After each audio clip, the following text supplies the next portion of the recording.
আসি। আজকে আপনাদের এই গণবিপ্লব, এই অভ্যুত্থানের মাধ্যমে পুরো বাংলাদেশে যেটি হয়েছে সেটি হচ্ছে বাংলাদেশকে সামনে নিয়ে যাওয়ার বা বিজয়ের একটি প্রাথমিক ধাপ। এর কিন্তু আরো অনেকগুলো ধাপ রয়েছে। এটির চূড়ান্ত পর্যায়ে যাওয়ার পূর্ব পর্যন্ত আমাদেরকে প্রত্যেকটি স্টেপ অনেক চিন্তা করে ফেলতে হবে। আপনারা মনে রাখবেন, যারা আজকে পরাজিত হয়ে চলে গিয়েছে তারা কখনো একদিনের মধ্যে পুরো বাংলাদেশ থেকে শেষ হয়ে যাবে না। তাদের বিষ দাঁত দিয়ে তারা সর্বশেষ আরেকটি আমাদের যে ছবল সেটি দেওয়ার চেষ্টা করবে, কিন্তু আমরা সেটি আসলে হতে দিব না।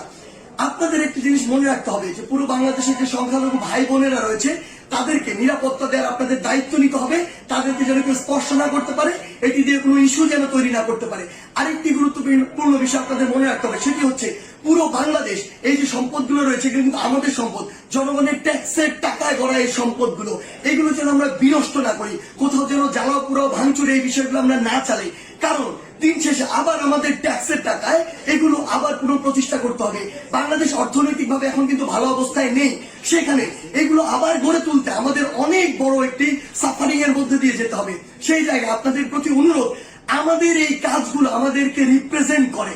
তাই কেউ কোন একটি কাজ করেছে, অপকর্ম করেছে, বাংলাদেশে পশুর মতো অনেক কাজ করেছে, ফ্যাসিজম করেছে, যা ইচ্ছা তাই করেছে, আমরাও সেটি করতে পারি না।